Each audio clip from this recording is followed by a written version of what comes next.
al distinguido representante permanente de Pakistán.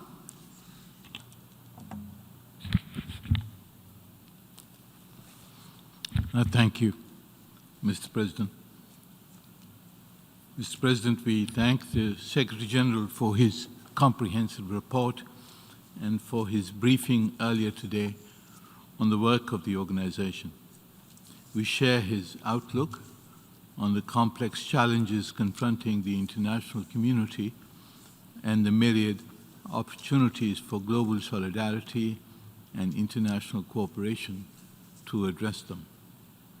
These challenges can be overcome only through multilateral cooperation. The United Nations is the indispensable organization, now more than ever. Mr. President, it is unfortunate, therefore, that as the United Nations marks its 75th anniversary, respect for its principles and purposes has significantly eroded. Conflicts rage around the world. Great power rivalries have revived. A new global arms race has been unleashed. Inequality within and among nations is aggravating poverty and suffering. The imperative of responding collectively and urgently to the current existential crises, disease, poverty, climate change, is being trumped by vested interests. Our interconnected world is more divided and polarized than ever. Xenophobia, racism, and extremist ideologies have risen like ghosts from the past. The trappings of democracy are being exploited to advance authoritarian agendas. The COVID-19 pandemic has exacerbated these trends. We are in the midst of the worst health and economic crisis in a century. The poorest and most vulnerable suffer the most. The rich have mobilized most of the money needed to recover. The poor are struggling to find a fraction of the resources they need to stave off economic collapse and human suffering. Mr. President, we all know that no one will be safe until everyone, everywhere, is safe. The world has the resources for global economic recovery. Several successful vaccines have been developed against the virus. Both money and vaccines must be equitably and universally deployed to save lives, prevent massive human suffering, and revive the global economy. My Prime Minister, Imran Khan, has proposed a 5-point action plan for equitable vaccine distribution, debt relief, concessional finance, SDR creation, generation of climate finance, and the reversal of illicit financial flows. But beyond recovery from the crisis, we need to build an equitable and efficient international financial architecture, a fair trade and tax regime, investment in sustainable infrastructure, and optimum utilization of science and technology to create a world economic and social order that is fair, resilient, and sustainable. Mr. President, the world will not succeed in recovering from the COVID crisis, nor achieve the SDGs, nor the climate goals, unless we succeed in promoting what the Secretary General's report has called, I quote, the diplomacy for peace. This is the central purpose of the United Nations. A, quote, surge in diplomacy, as he is called for, is obviously essential not only to manage and contain conflicts, but to resolve them. The Charter provides a panoply of processes which the Secretary General, the Security Council, and the General Assembly can and must utilize to promote the pacific settlement of disputes.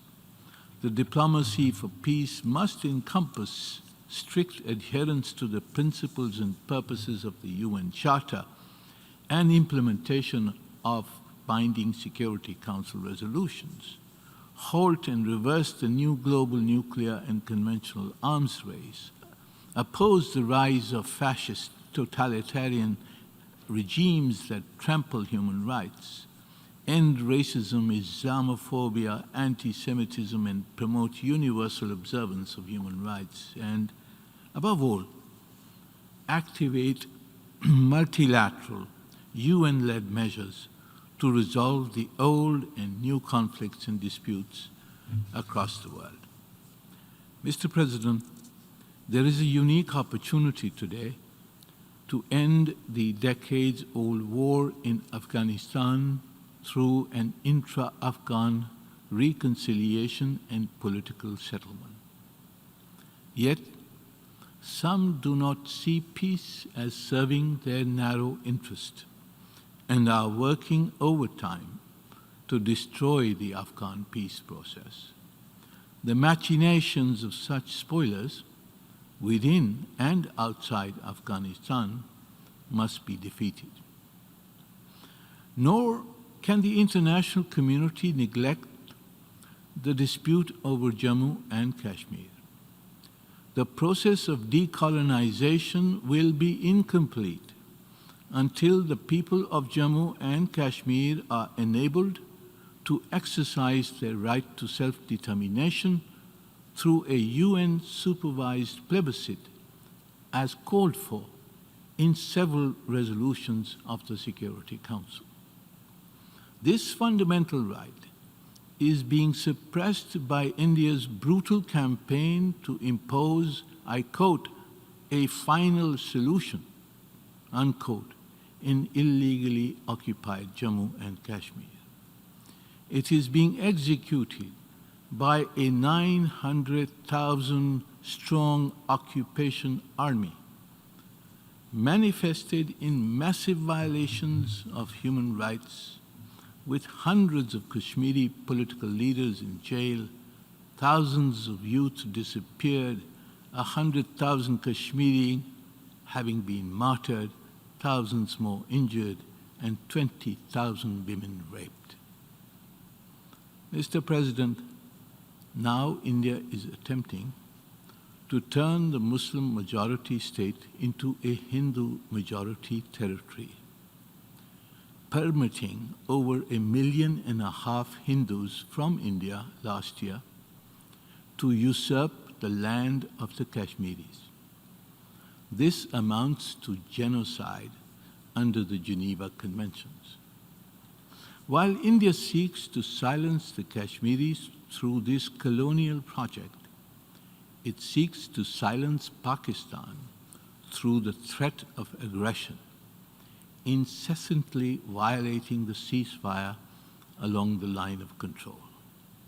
It concocts fake news to malign Pakistan.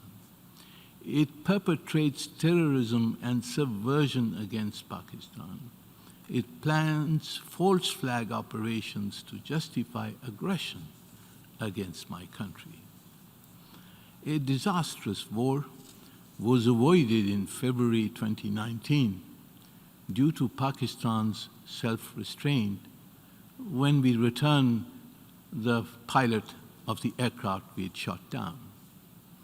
The region may not be equally fortunate next time. The extremist BJP RSS fanatics face mounting opposition to their fascist rule in India. They may well engineer another conflict to retain their totalitarian control on power. Mr. President, we welcome the Secretary General's 10-point agenda outlined today. To succeed in implementing the Secretary General's agenda, 3 things appear to be essential. 1, a specific plan of action on each issue. 2, a coalition of committed leaders to champion the plan and its implementation.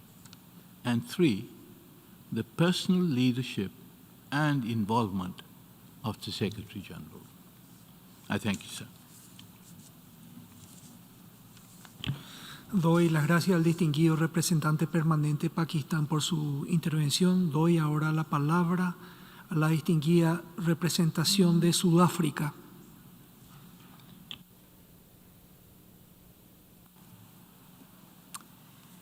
Thank you, Mr. Vice President.